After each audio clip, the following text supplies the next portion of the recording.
sitting down. We're going to go over how an off-season should be structured, kind of the point of off-season training, what you should focus on after a meet, if you are into competing, or just that time period between like peaking cycles when you really kind of don't know like how you should structure a program, what you should focus on. That's what we'll be talking about today. If it's your first time listening, thank you for choosing our podcast to listen to. What are we doing? Oh, yeah, podcast. Okay. Yeah, if you're a repeat listener, thank you again for listening. Go back through. We've had a lot of cool guests recently. So go back, choose some of those. Jesus, Perk, Alexandra, Leanne. That was a great episode last week. Yeah. A lot of people really liked that one. Yeah. Very strong person, too. Yeah, she's super strong. She could teach us a lot about that. Oh, yeah, she could probably bench more than you, too, so. Yeah. But, so we'll start it out. We don't have a guest, but I got a question of the day for Altman. Okay, hit me. All right, so as a power lifter, would you rather lose both of your big toes or both your thumbs? Oh, big toes. Really? I've thought about this. But you wouldn't be able to walk straight without your big toes. I'd be able to bench, though. I'd be able to bench. I wouldn't have to worry about squatting or anything. So you'd go like bench only? Absolutely. I've thought about this already, dude. Like even before the question. I didn't even know who was going to ask this. It was just right, like we just thought of these. Yeah, I was thinking like, dude, if I didn't have both my legs, I'd just bench. I'd be so good at bench press. All right, so Altman's going no big toes. Oh yeah, what bench would you only. do? I'd go no thumbs. Wow, no more benching. No, you could bench. You couldn't bench in the USAPL. Nah, they would have to let me. You don't have a thumb to wrap around the bar, dude. That's not even fair. You could bench in at the showdown meet? Like there were guys that didn't have their thumbs wrapped around. Or there's that new USAPL category where like the Paralympic thing. Yeah. But I don't know if not having thumbs would count as that. That is really funny. I can only imagine Seth with no thumbs, little nubs. Gosh. All right, so what you got for me? All right, so I saw this today. So would you rather be able to see when you're gambling? Would you rather be able to see through the cards or be given $150 million right now?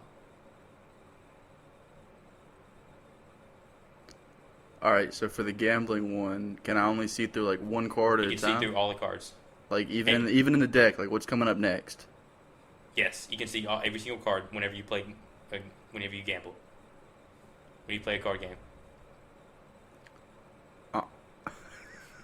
See, at first I was like, I'll take the 150. Yeah. But then I was like, I could win a lot more. You could really mess some people up with blackjack. I mean, like World Poker Tour. Oh, dude, yeah. Like they throw around like lots of money, like just incomprehensible, like 20 mil in the pot. Mm-hmm.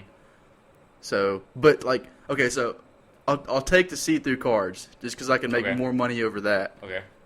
But also, there's like some casinos, if you start winning too much, they'll ban you. Yep. So you have to win subtly. But you would also, you have to lose sometimes. You'd have to lose sometimes because then they would think you were like a card counter. Yeah. It's like, no, I can't count cards. I can just see through them things. Instead of a sleight of hand, you just got a sleight of eyes. There you go. What about you? I don't really have any interest in gambling, so I'll just take the $150 million. Really? Call it a day. I don't really have any desire to learn how to gamble or play poker, except with some bros. But I mean, like $150 million, that would do you just fine for the rest of your life. Yeah, you can invest it too, and over time. Yeah. And as long as you're just careful with it, shoot, it'd be very hard to spend all that. Neo to the moon. Oh yeah, I'd probably just live how I am now. Just get to some of the things I want. Like I'll get a decent. I wouldn't get like a mansion or anything. No, I don't need a mansion. Like I would get a decent house and then play a gym. And I'd be happy. If I had like a ton of money, first thing I'm going with is obviously make a home gym. That's number one. Garage gym, and then I've always wanted like just a badass mud side by side. Like a Polaris or something like that? Yeah, just like a tricked out, like 45-inch wheels. Holy shit, dude. Like just ridiculous, like 30, 40 grand mud machine. You tell he's from Mississippi. Want a nice boat? Want a nice boat? Cast me some lines. But yeah. All right, so Simple. got the questions out of the way. Let's hop into it. Yeah. So, off season, which is what I'm in now. Yeah, we're both kind of in the off that. season. Yeah. Super exciting. My off season came it's kind of like without a choice. I had a choice, but one choice was not a good one to pursue. So my recovery, dropping out of Nats, has turned into an off season. Yeah, but just think your technique after this is gonna be better. Yeah, and I also want to build a lot of strength. Dude, you'll be surprised. It takes, it's actually been suggested that you take when you take time off. You suggest that you take time off. I think what's his name, Dexter Jackson, in the Olympia, he would take a month off after the Olympia every single year, just so let his body recover. Yeah. Off of lifting and everything, drugs too and everything like that. Golly. But once you do that, once you get back to training, 6 weeks later you'll be bigger and stronger than you were previously. Now, is that given that is that doing the same things that you were doing before you took the break? Yeah, you just go back to training. You'll become bigger and stronger because your body's recovered. Now we can start building on that again. Yeah, that's a good point right there. If you're competing or you've had a peaking cycle, if you don't compete, take 2 weeks off. Oh yeah. Well, just if you have to do something, do some light work. Yeah, light. Don't go past 50%. Yeah, go do some swimming. Yeah. Swimming is really good, a full body kind of. I'm trying not to drown. It becomes max effort after that. Look, we're both Eagle Scouts. I know you had to get the swimming merit badge. I did. And life saving. And I didn't do life saving. Really? I did swimming. I did became a lifeguard. But I never did life saving. That kind of. I didn't have to. There was another option there. I don't know if I'd trust you as a lifeguard if you hadn't had life saving. Well, good news is I didn't really have to save anybody. That's good. So we probably would have drowned together. Yeah. But yeah, that 2 weeks, a lot of people have the misconception that taking time off is gonna set you back overall. Mm-hmm. I mean, I had almost 4 weeks off from my last deadlift session through surgery, getting sick, and then coming back to the gym. But obviously I'm not gonna be where I was. Yeah. I had surgery, I lost 15 pounds. Yeah. But if you just take 2-3 weeks off after a meet to recover, eat pretty good, you're gonna be fine. Yeah, and it's probably best for the longevity aspect. Yeah, for sure. So you can give your joints a break and give those tendons time to recover. I'd be willing to bet that you would not be in this sport very long, probably more than 6-7 years if you train 52 weeks out of the year. Yes and no. I think there are ways around it. You talking about intensity wise? Yeah, I think you still train like I said, mentioned the 50% less, in those 2 to 3 weeks. Oh, okay. You can still train, but maybe take you can up the intensity with lightweight. Okay, so I see you can what feel you like mean. you're doing something without actually breaking yourself down that much. So let me rephrase that. I don't think you last very long training super intense 52 weeks out of the year. Yeah, usually those people end up getting injured. Yeah, if you use the same intensity as a peaking block all year round, oh yeah, that's not gonna work. Your body's gonna hate you. Yeah. I think that's what is it? The Bulgarians used to do that with the Bulgarian method. They would train all year. They would train. They would hit a max effort single every single day. Every single day? Multiple times a day. Yeah. With a different lift. They would do it every single day. When I say max effort single, I mean max effort single. As heavy as you go. Now, they made some of the strongest lifters in the world, but that's very few. Yeah. They would take guys that were in, they would start them really young, and whoever didn't get burned out or injured, those are your athletes. Yeah, that's how a lot of the countries that are super strong over there, around Russia, it's like a government funded program. It's their life. You don't have anything else. They take kids super young and start training them, and the most promising, they'll just put more resources into them. Yep. Until they've got world class athletes. And out of all the 500 people that they train, 2 or 3 of them come out on top. Yeah.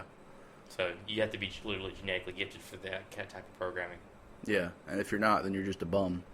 Yeah, it's they get to where their results really fast and just, but they break you. It tears you down. I don't know if they still do that now. I honestly really don't know. Yeah. But it just tears you down after a while.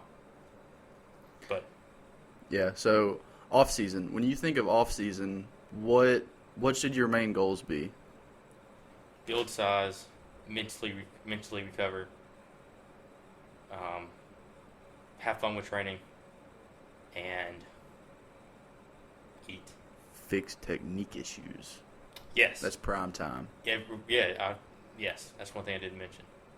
What was technical efficiency? That's the word you used the other Oh, day. is it? Okay, technical efficiency. Yeah, because I had the opinion that, the time to worry about technical efficiency was in the peaking block when your main focus is like singles, doubles, triples, because that's what the meet is going to be is singles. Yeah. And then you said something, and I kind of really thought about it. I was like, well, no, why not worry about technical efficiency all year round? Yeah.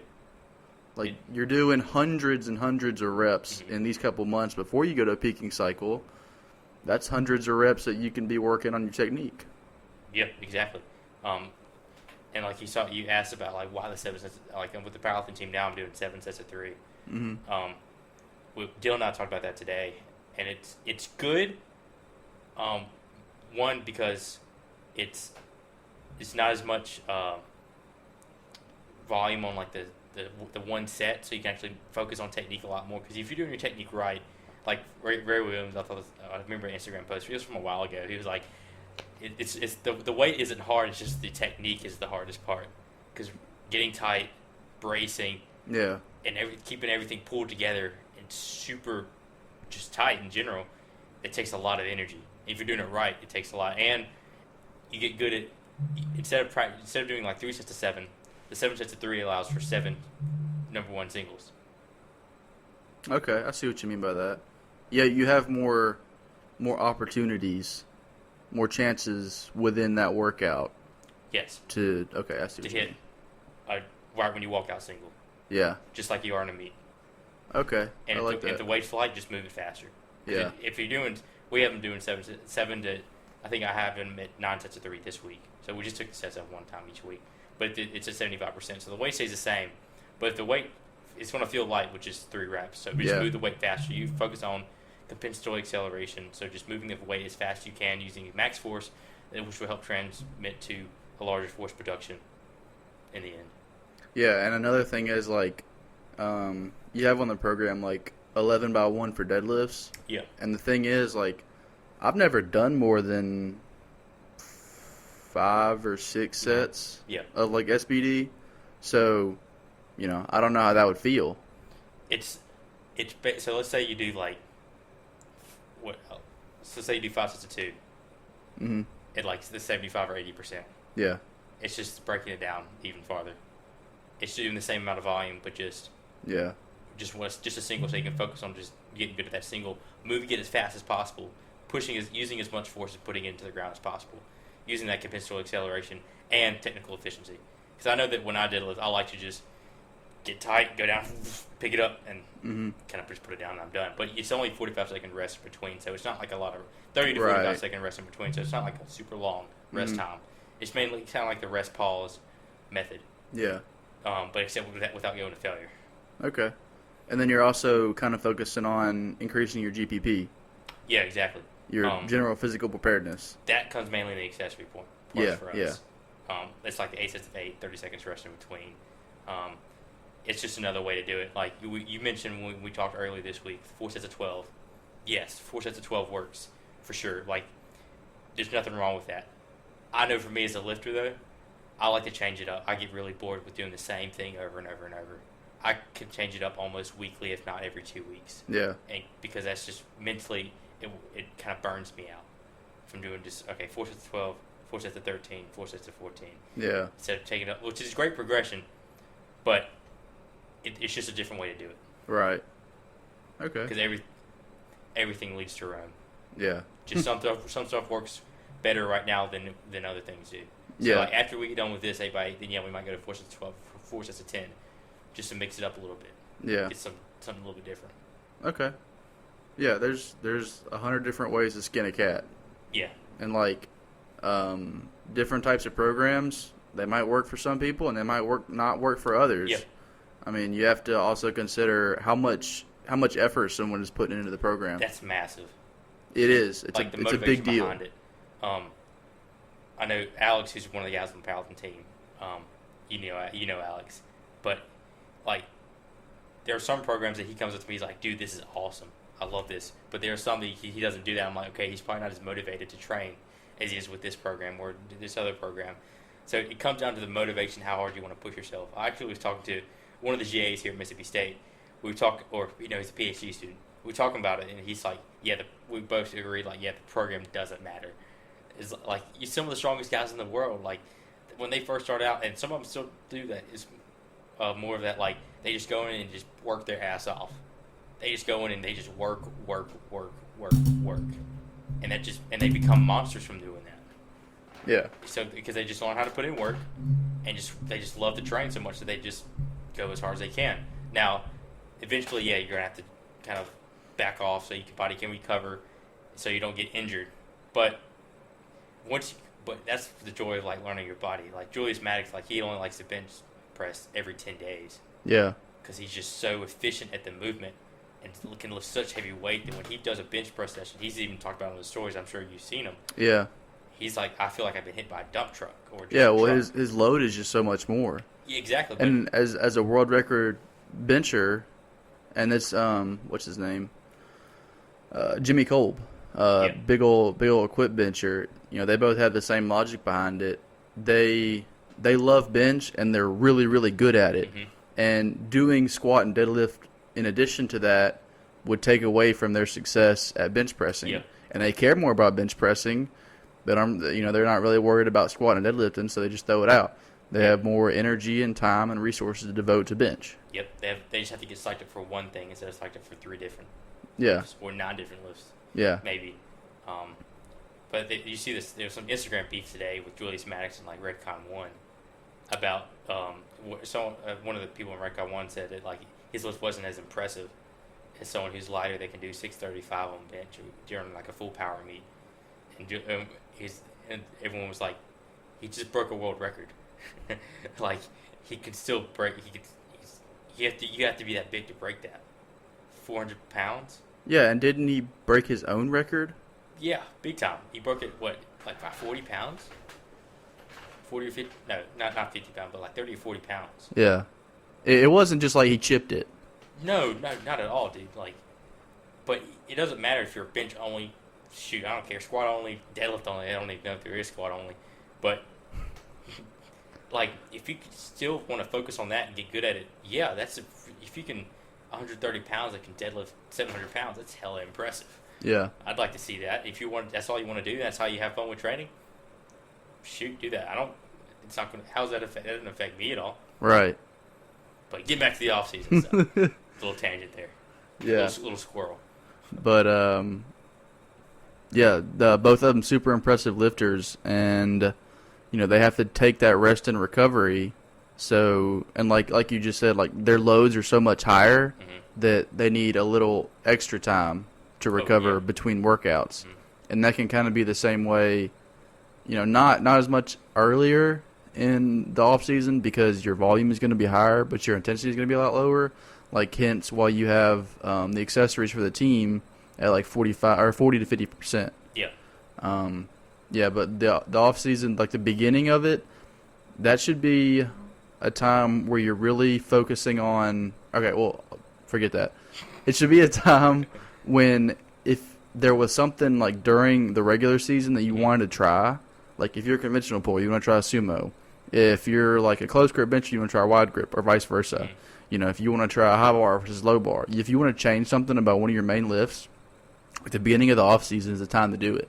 Yeah. Like during your 6 to 8 week peaking cycle, however long you have it, that's not the time to change anything. Yeah. Like whether in that peaking cycle, whether you think that the change could benefit you and give you a greater total than what you're currently doing, that's not enough time to get proficient at that new form of lifting. Yeah. So that's why, like, the off season, if you want to try something, that's the time to try it. Yeah, exactly. I couldn't say it better myself. Focus on that technique. Focus on just getting a bigger muscle, so it can potentially be stronger. Or unless you're at the top of your weight class and you don't really want to go up, then just focus on kind of just getting that 7 sets of 3 or things like that. Focus less on the time under tension and more on just low, like sets of 3 to 5. Maybe not super heavy. Yeah. And another thing for the off season, I don't know if we already mentioned it, but after you come off of a meet or a peaking cycle, hopefully we've already reminded you enough to start taking videos of like your top sets and your top singles. Have videos of all your lifts at your meets if you can. I'm sure if you're at a meet and you don't have anybody there with you, that'd be kind of sad. But ask a stranger in the audience to take a video. I'm sure they wouldn't mind. Yeah, for sure. Like the atmosphere to meet, everybody's rooting for everybody else. It's just a really great environment. Just ask someone to take a video for you. And that can be kind of weird in the gym. Like if you're working out by yourself, like, hey man, can you video this for me? They're like, oh man, who is this guy? He wants a video for the gram. But really, you want a video to assess how you're lifting. Yeah, exactly. Yeah. But anyway, I went off on a tangent there. The off season. It's time to focus on your weaknesses. Yeah, that's it. That's where I was going with that. Go ahead and expound on that. So, weaknesses like when in this past meet, I saw that, okay, 1, my upper back kind of collapsed on the deadlift. 2, my squat, my right knee kind of shifted inwards. 3, my bench, I couldn't get past kind of like that. Not the mid-range, but right above the mid-range. That's just where my triceps weren't strong enough for. I just need to focus on that technique. So what I'm doing is, 1, I've introduced snatch group deadlifts. Ooh. And those have been pretty. I hit 4 or 5 from 3 the other day. So really? Yeah, those felt pretty nice. You had to be wearing straps. Yeah, of course. Yeah, of course. Okay, I know your grip's not good enough for that. I don't think anybody if you can wide grip, a pretty substantial that's pretty impressive. Kevin Oak. He probably could. Has he? I wouldn't be surprised if he has. He probably just did it right when we were talking right now. That's how Kevin Oak works. He can feel it. He's like, these college kids in Mississippi, they're talking about me. They're going to challenge me to a 405 snatch grip deadlift. I'm going to do that. Yep. So I've been focused on that, and I felt that's helped my low back. Because it's mainly kind of like, I guess you could call it a stiff leg too. Yeah, because it puts more of your upper body over the bar. Exactly. Because you don't have, you're closer to the bar for one because your hands are out wide. Yeah. So if you think about it, the closer you bring your hands in, the further up you can pull your chest and further from the bar. Well, it's just range of motion right there. Like if your hands are wider, kind of like with sumo, if your feet are wider, then you're going to be a little closer to the ground. Yeah. If your hands are wider, they're going to be closer to the ground also. Right. So it just increases that range of motion, which I think that's helped out with the upper back a lot. Because that more time under tension, build up a bigger, stronger upper back. And I did that. I did a set of 3 with that. Then this week I did a set of 8 with 4 or 5 on just regular deadlift. I feel like I could have gotten at least 4 more. Ooh. I was like, damn, this feels good. But off topic. But and then for deadlift, for squat, bench. For bench, I'm doing more band benches. I'm just benching more. I'm doing more band benches and floor press. Oh, okay. Just to focus on that, and I've widened up my grip just like half an inch. Yeah. And I did that today, and that felt great. Okay. I felt a lot stronger. Just so that it's amazing how that little half inch just made me feel. Yeah, it's crazy how on the bench just a finger width change in your grip width can make the movement feel so much better. Yep. Or worse, depending on which way you go in or out.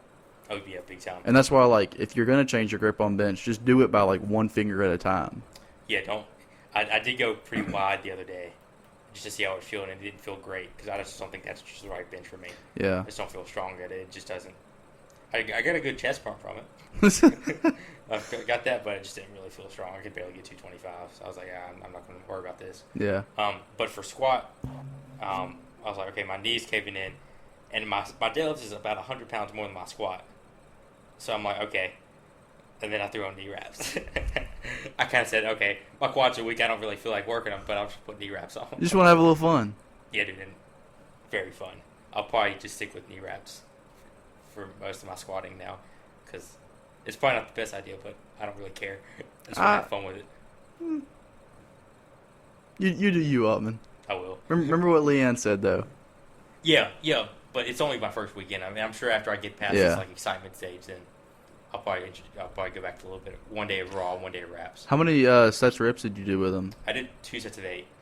Really? Yeah, but these are the soft ones.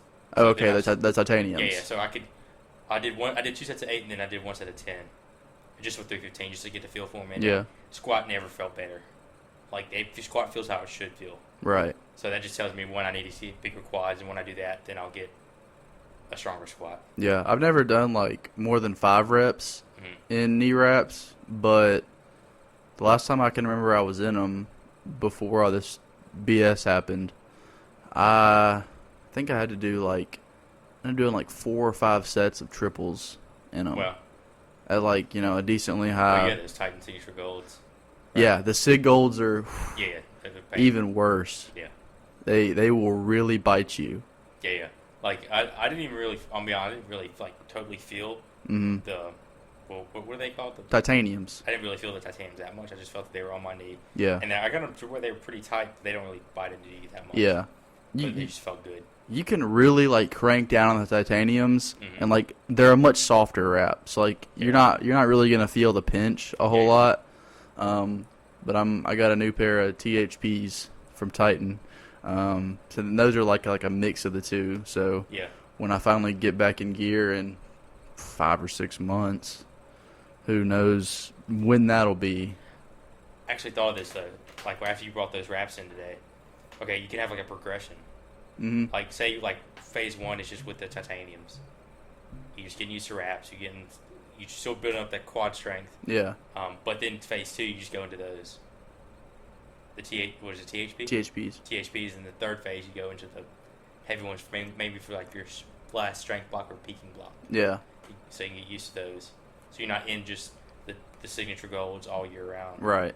Well, this is really the longest period of off-season work that I've had that hopefully we'll get through without any hiccups. Yeah. Because, I haven't had a full year consistent training without anything happening the whole time I've been here at college. So if I can get through the next, I think it's 24 weeks or something until the September meet, that'd be great. That'd be the longest off-season cycle I've ever had. So I got a lot of time to try things. And speaking of trying things, like I just mentioned earlier, I'm taking these kind of first few weeks back, getting acclimated to the gym. So I'm just kind of doing whatever I can to work back up to it before I actually get into off-season program. And like I mentioned, I've been doing reverse grip feet up bench, and feet up because I still don't want to put a whole lot of pressure on my abdomen. So give that a little more time to heal, but I'm still able to bench. But the reverse grip is cool. It is. It's a weird movement, isn't it?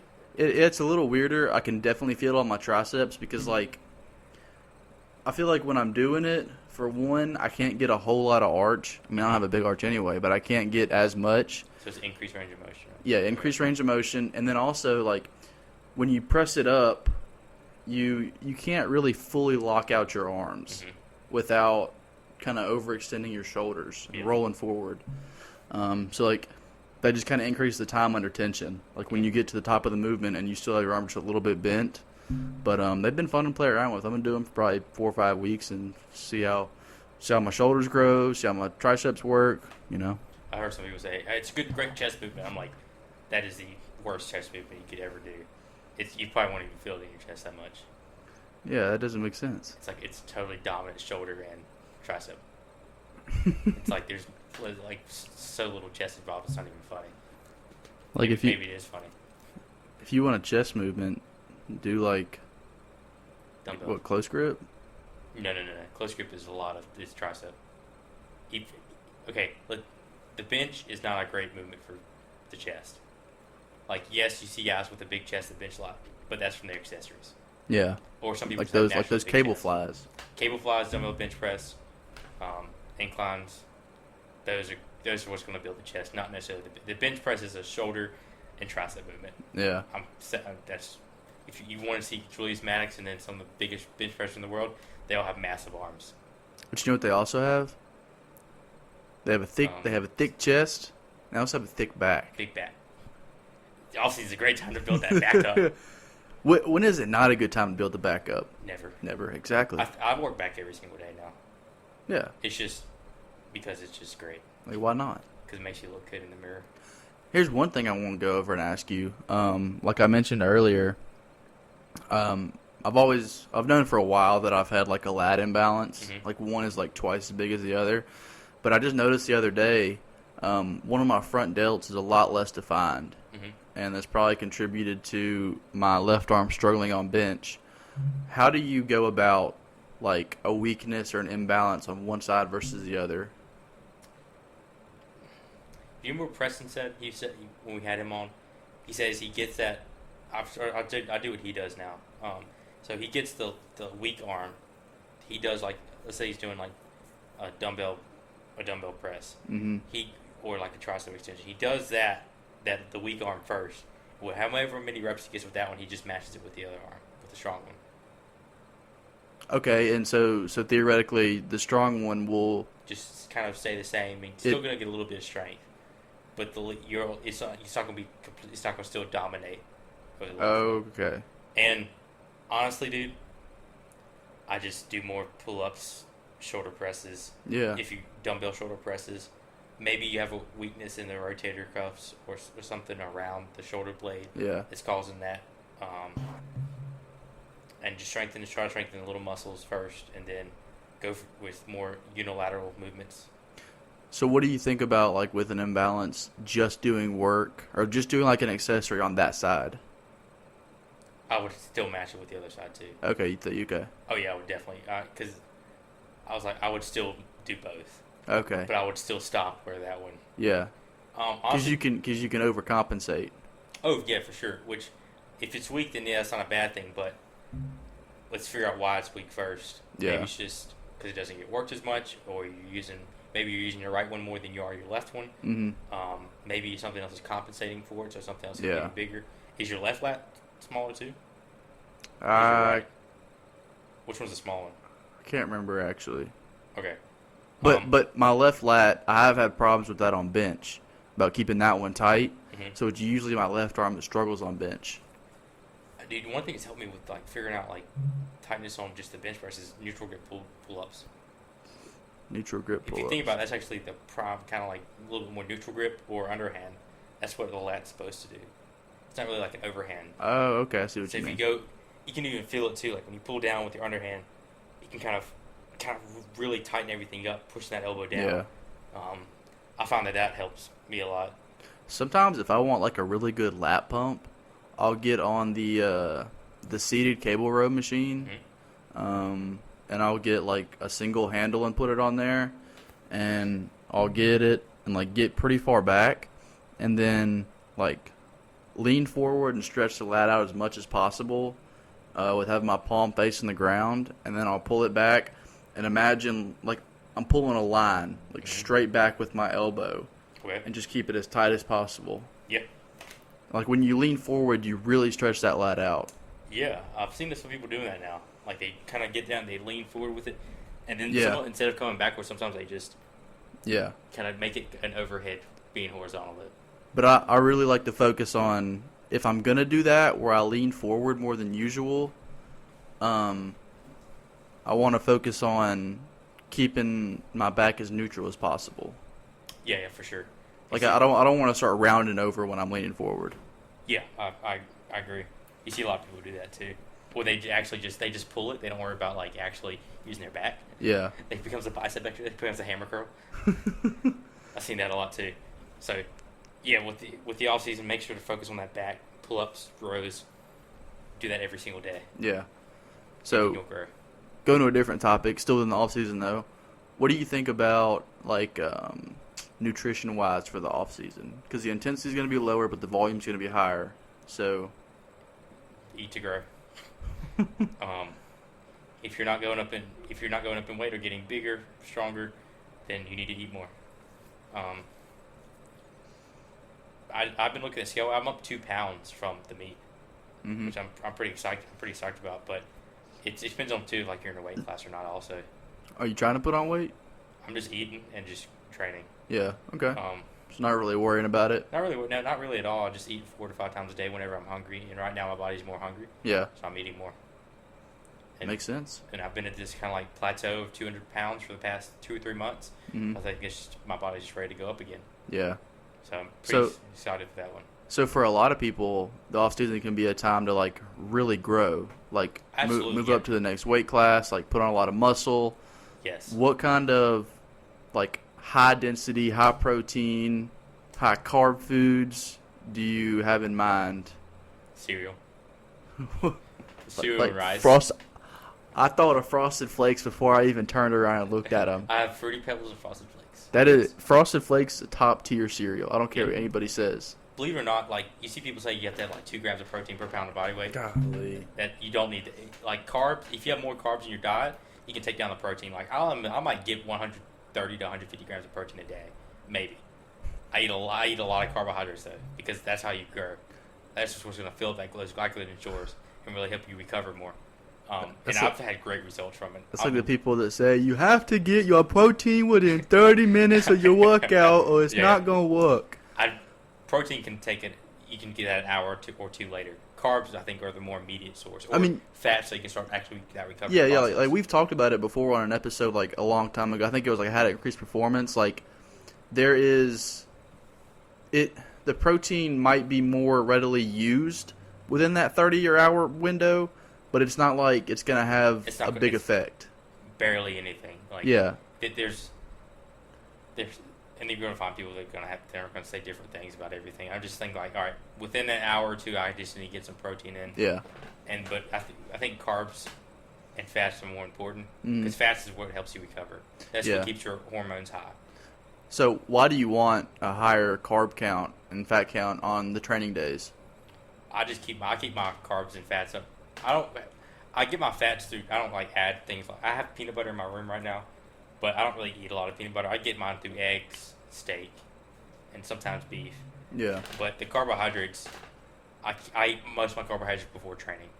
Yeah, like, majority. Like my pre-training meal is probably like I had half of that box of cereal. Like why is that a good idea? Like why before training? So you want an hour to an hour and a half before training. One, so it can just fill up those glycogen stores. Make sure you have and give you kind of like that energy that you need, so you can actually use it in the gym, perform well in the gym, and it can be that. Glycogen can be turned into just energy straight because protein isn't energy. Like protein is it just rebuilds. Yeah. But the glucose is what turns into immediate energy. Oh, okay. That's like right then and there. Yeah. If you see like when you get that pump in the gym, that's because some days you might have a bigger pump, some days you might not. That can be salt and carbohydrates. Okay. So it just comes down that. And one thing I wanted to mention too that I just remembered also. So when you come off of like a peaking block or a competition prep, you're using pretty high intensity, so lower volume. When you jump into a higher volume program, your body's going to grow. Just like if you're a bodybuilder, you just come off a show. It's going to grow really fast because it's not used to the training, it's not used to stimulus. So your body's going to be like, okay, I have to get bigger real quick. So it's going to gain a little bit. I think that's why I've gained 2 pounds. One, because I've put on a little, not 2 pounds of muscle, maybe a third of a pound, or at most just half a pound, if that. But it's because this is a great time for it to grow because it's not used to the stimulus. So that's why, like Charles Pollock, when he says like the best program is the one you're not doing, and like to change it every 28 to 6 weeks. Yeah. 20 to 28 days to maybe even every 6 weeks, so you can get a new training stimulus. Yeah. So you're not doing the same thing over and over. Okay. And that carbohydrates just fuel that. Yeah. And I just like to eat carbs. But I make sure that the carbohydrates are, if I'm doing a lot of carbohydrates, I don't keep my fats pretty low. I just have fats mainly in the morning and then at night before I go to bed. And then in between is just mainly the carbohydrates. Yeah.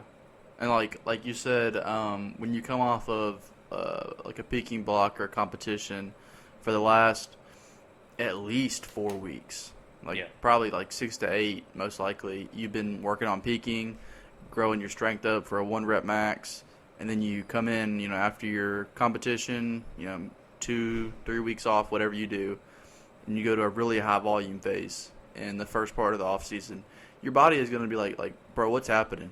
Yeah, what are we doing? It's going to have to get bigger because it's like, oh, we might have to do this again, so we have to Yeah. Like that's just how your body works. Yeah. Like it's exposed to a new stimulus, like you said, and it's going to have to adapt. Exactly. And then that's why throughout a program, like in the beginning of the program, you should have your highest volume. Mm-hmm. And then you slowly work it down Mm-hmm. until you get back to that peaking phase. Exactly. Where that strength is going to be absolutely dominant because that's what Exactly. you're going to work. But, dude, I find that, like, even during, like, the strength phases, I might even gain a little bit more size. My body loves, like, higher intensity, a little bit lower volume. Yeah. I've been doing, like, I might have 2 to 3 working sets a day on my leg days. Like, and I think my legs have grown, especially from those, They have. like, especially from those deficit deadlifts. Like, I heard the muscle doctor, Dr. Jordan Shallow, talk about, like, how the stiff leg deadlift really works the adductors and my hamstrings too. So like, I just thought I'm getting stronger. So why stop? Yeah. Josh Bryan says it's best. He's a whore for results. Like if you get results, cool, stick with it. Yeah. I heard Joel Sullivan say this. I'm gonna say it too. I'm lazy, so I want to do the least amount of work possible to get results. Well, yeah. I mean, I'm sure we all. Yeah, and so if that means I don't have to do as much volume but still get your results, yes. Even better. I love to train, but I can just train really hard on those movements. Yeah. And just get that done, and afterwards I'm like, I'm pretty worn out because I just went to war with these weights for just a couple sets. Now I'm good. Yeah. So what kind of competition are you looking toward here and then the rest of the year? So I think I'm gonna do one in May. Just so I can get used to actually using the wraps in a competition. Okay, like you're gonna do a powerlifting meet. Yeah. Okay. Yeah. Just so I can actually get used to use. Well, you know how like I know you've dealt with this, like learning how to wrap yourself before, or just timing it right. That's what I'm going to learn before the September meet. Gosh, that timing is huge. Yeah, that's exactly. Because I know the last meet you kind of they had a timing issue with you because one guy went before. That was and bullshit. It was when you were supposed to go, but you were in there for like a minute and 2 minutes. That pissed me off. Yeah. And like, with equip lifting, the knee wraps they do take the majority of the time. Yeah. But what I found in like peaking with equipment, you know, there's a lot of things that you have to do, like from the time when he starts wrapping to the time when you step on the platform. Yeah. So like getting that order down. So like just for example, when like our wraps are already rolled, when my coach starts wrapping. When he starts wrapping, I've already got my wrist wraps on my wrist, but not tight. All right, my straps on my suit are down, and my belt is on, but not locked. Okay, so when he starts wrapping, he's gonna wrap one leg. When he finishes that leg and starts on the next, then I start getting my wrist wraps tight. Okay. Like I wouldn't tighten my belt while he's wrapping the knee wraps, because like I can take the wrist wraps on my wrist, you know, for a little while. So like do those. He finishes wrapping the second one, pulls me up, you know, shoulder straps on from the suit, tighten the belt, headphones out, chalk up, and you're out there. Yep. Like, and the wraps, you know, that just takes some practice on like if you're wrapping yourself, how long can you wrap? You know, what happens if like you're nervous and you start to like fiddle around and like it lets loose and half of your wrap goes away, like what are you gonna do? Yeah. Like, do you have an extra one waiting, sitting by?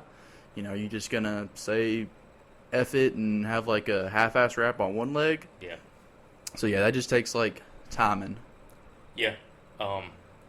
It was cool. Like so my first day in wraps this week, I was like, okay, I gotta get up because like these are hurting. I was thinking more about like the pain than I was. And you probably like, oh, don't be a pussy because you don't have the signature goals on. But I was like, okay, the pain. I wasn't really thinking about the squats much. I was thinking more about the wraps themselves and what they were doing to my knee. So, but the second time I did it this week, I was much more calm. I was more calm and collected. I was able to get a better brace, focus on lifting better, and it was a lot. Just so it's the stimulus that you just have to adapt to. Yeah. And you have to learn how to calm yourself, or just be calm in that situation. Yeah. Like I use that pain, like from the knee wraps and then from the leg seam on the suit, like that pain. I just use it to like amp me up even more. Okay.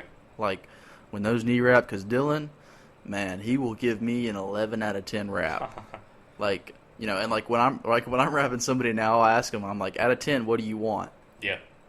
Like, do you want like a 7? Do you want like a 9? Do you want an 11? Yeah. Like an 11 is like a third attempt, like 15-pound PR type wrap. And like, so anyway, like when he's wrapping me, giving me like a 10 out of 10 wrap, like I know it's going to be tight. Yeah. And those SIG golds, they're going to start biting. So I just use that to like amp me up even more, get me even more ready. Mm-hmm. And I go, oh boy, it's go time. Like start getting that little head nod. Ooh, I miss it. You feeling it right now? You about to get ready to squat something big. Had to break those THPs out. Start squatting right now. Oh, whenever we squat again and you're there, we'll have to put the SIG golds on again to see. Because I got all 3 now. Yeah. So we'll have to see how that goes. Yeah. But I'm excited for reps, dude. I really am. Like squats would never feel better. I mean, I'm excited. Like to just, for one, you're getting exposed to something new, trying out something new, but also you're one step closer to equipment. Yeah, you never might get into it. I have no idea yet. Just depends on what happens. Yeah. But you know, I want to get as many people on his equipment as possible. Yeah. But it's honestly not for everybody. Yeah. I have a pretty close grip, so I don't think that would go well with the. Well, you could do equipped and just do like a raw bench and squat in a suit. Yeah, but I wouldn't be able to compete with people. I mean, no, but. Yeah, I want to be able to compete. I want to be like you, man. I want to be able to compete with people and get to that national level, you know. But we'll see what happens. I might just stick with the wraps. I'm definitely just going to stick with the wraps. Yeah. I mean, because they're fun. You get to lift heavier. I mean, I jumped like when I first got to college, and I was kind of like debating on whether to go equipped or not. Yeah. Like I'll say this to anybody. I'll admit it. Like I'm in equipment because I'm not strong enough raw. Like that's the reason I got into it to start. And like it was like I got into it quick. Like I think I had from like August to November to like I had never worn like a real Titan squat suit, never worn a real bench shirt, or never worn a bench shirt at all, to be honest. And so like I had like 3 months to get used to this stuff, and I don't know, just been hooked ever since. You just liked it. And look, and it's been fun for you. Yeah, it's worked out. I think you'll have a better longevity in the sport too.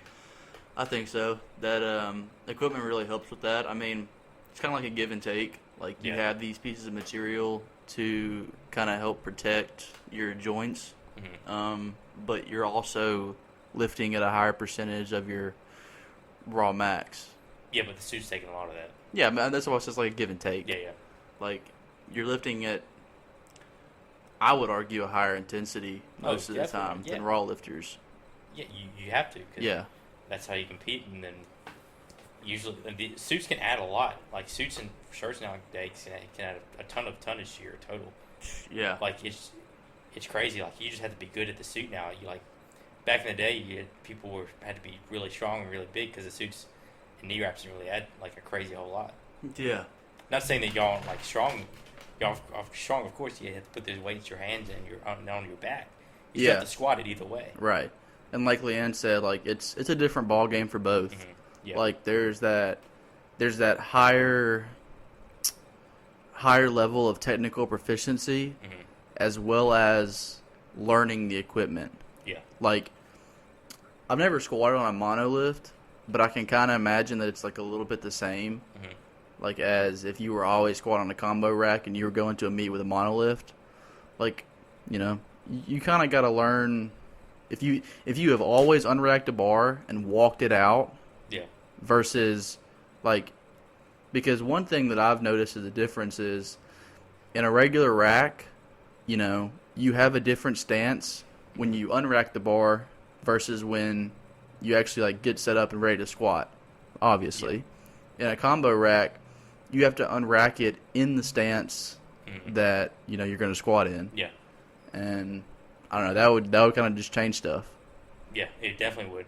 I mean, there's still those people that unrack it from a monolift and still walk it out. Yeah. I think it would be cool to lift on a monolift though one day. Also, yeah, I'd like to try one. Yeah. A monolift moves too. Yeah, but all you have to do is set up in your squat stance, and then just lift it, and then they unrack it for you. No. I mean, like the arms that hold the bar, like Yeah. they swing back and forth. Yeah, so when you pick the bar up, they swing them backwards, so you don't have to pick the bar backwards. No, I'm talking about like in a regular combo rack, when you're getting yourself wedged into the bar, Yeah. that bar is not going to move back and forth. You know what I mean? Okay. Yeah. If you have it set in like a corner of the rack, Yeah. like what I'm saying is like when the bar is still in the monolift arms, Okay. like they have a little give to them. So I can Yeah. imagine it's harder to actually like wedge yourself in. I have no idea. Go watch some like monolift lifts after this. Okay. But I honestly have no idea. I've never really looked at it like that. Yeah. Interesting. I like to watch the Australian strength coach, Sebastian Oreb. He coached for the Mountain. Like For Thor? Yeah, Yeah. yeah. He squats in a monolith a lot. He's strong. He's like 240, but he squatted like 800 something pounds in Golly. reps. But he squats in reps year round. Yeah. And I've kind of like, oh, if he does it, then I can do it. And he's a lot stronger and more credible than I am. But yeah, so We kind of got off topic for a little while there, but I don't know. yeah, but there was some good tidbits. In Yeah, there. yeah. I'm If sure you're they'll still like if you're still listening, hope you learn something from there. Go try on some knee wraps. please. They will But change. But actually, so the knee wrap part, I kind of got that from PH Deadlift. Ben Pollock. Yeah, Ben Pollock. He's like, guys who are better hingers should probably actually use knee wraps because they actually can get more out of their knee extension. Mm-hmm. So I was like, yes. if that's, I'll go with whatever you say. Yeah. But did you know what's his name? Ashton Ruska I competed saw that, dude. this weekend at Texas Strength Systems. Dude, that dude's an animal. Gosh. Like, dude, he goes almost parallel to the ground when he squats too. His torso does. Yeah. Dude, it's insane. He's got the strongest back I've seen. Like he squatted over 8, I think. Yeah. And then benched like, But you see how jacked that dude is? gosh, he's an animal. Dude, he is. But dude, you know what? He hasn't even posted his what he put up. Yeah, the only reason I saw what he did was Perk was there, Yeah. and he was posting him and then Ian Bell. So that was in Texas, though, right?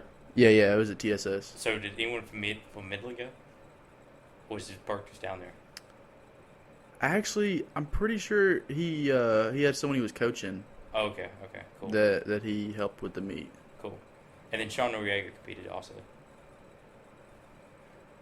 Did he? Yeah, he did. What is his Instagram name? Let's see, Sean. Yeah, it's Hamstring Poppy. Oh, that's it. Yeah. But he did he's got his stuff here. He had an 18 total. Golly. 628 squat, 481 bench, and 728 deadlift. Jeez. So still strong, but he takes powerlifting range. He takes powerlifting range of motion to a whole nother level. Really? Like his squat is very wide. Mm-hmm. He looks like he loses a lot of tightness in the hole. Mm-hmm. Bench is very wide, and deadlift, of course, sumo is very wide. So he decreases that range of motion as much as he can. I mean, he's playing the game. Yeah, he is. He's doing what you can. But yeah, we've actually got 3 guests already lined up for March. Dude, it's gonna be good week. I mean, Let's good week and month. let's run through them real quick. Yeah. So next week we have. Oh gosh, who do we have? We have such great guests. Wait, who do we have? No, Is it what's his name? I always have to put like reminders in my phone. Is it the deadlift nut? Shane Nut? Was that him? Okay, no. So we don't have anybody for like this weekend, but the next weekend we have next Jeff. weekend. Oh yeah, we got Jeff, who's a great Mississippi lifter. He competed in world level, right? Oh yeah, he's like multi-time world champion. He's been in the sport for like 40 years. Yeah. His son Newt Douglas, also world champion. Yeah. Like, Just a family of just good lifters. Like I really want to learn like old school methods. Like I know that he keeps it like really simple. Yeah, because he has like the working man program. Yeah. Like, cause he used to work just all, like 50 hours a week. yeah, dude. And he was like, I don't have a lot of time to spend in the gym, so I just need to get in there, get my work done, and get Yeah. out. So that one will be a fun interview. I'd like to do his programming. Like I wouldn't mind him coaching me. Yeah. Just see what he does. We have Shane Nutt the week after that from Midland. And then if you listen to the Leanne Ramirez episode, she mentioned this Instagram page, HG Powerlifting.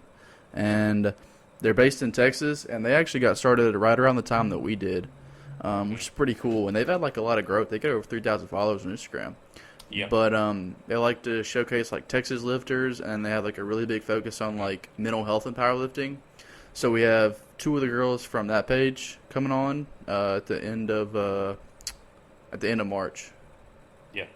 So March is a big month. Got a lot of guests coming on. We do. It's gonna be crazy, dude. So y'all stay tuned. We had one of our best months yet this past month. Yeah. We only put 3 episodes out, but we got to thank y'all for listening and tuning in. We really appreciate it. If it wasn't for y'all, we wouldn't be able to grow. And our goal is just to become the best out there, just like we want to be the best at powerlifting. We want to grow. We want to bring you good quality information, and hopefully you're learning a lot from it. Yeah, like, and if you have any kind of like suggestions on how we can improve the show, we're always open to that. If you have like topics you want us to hit over, if you want us to dive into, we really kind of like want to keep our guests like focused on like college. Like really strong college lifters, or like people like just out of college. I mean, we're having Jeff on because he's just like a wealth of knowledge. Yeah, just a good guy. But yeah, because we think that successful lifters in college can really apply more to our audience. Yeah, since we want to help out every single young person that we can. Yeah, so DM us, comment on something, send us an email. Follow us on Instagram. Yeah, follow us on Instagram, triple.b.podcast. Share our stuff. Yeah. Send it to your friends. I'm sure you know somebody that could benefit from one of our episodes, or that would find interest in one of our guests. If you don't have Apple Podcasts, I've had people ask me, we are on YouTube. Yeah. I have to post the one from last week. I haven't done it. So we get those posted eventually. Yeah. So there's always a way to listen if you don't have Apple Podcasts, which I'm pretty sure is free though. If you have like Samsung or you don't have a Spotify, like check it on YouTube. YouTube's free. We've got a lot of good people on that one, so. Yeah. So thank you guys for listening. We've spent the last little while rambling on, but who cares?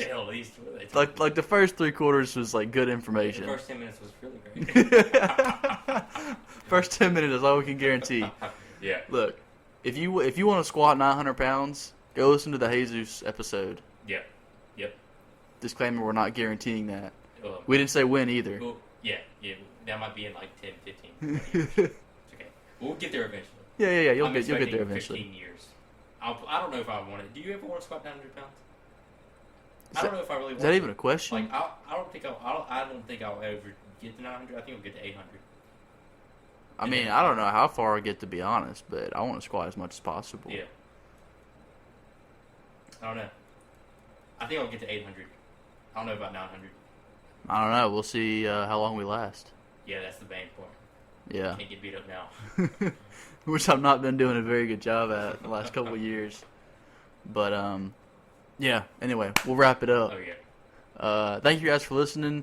Check us out on Instagram, triple.b.podcast, Apple Podcasts, Spotify, YouTube, like Altman said. All episodes are there once he gets the last one posted. Yep.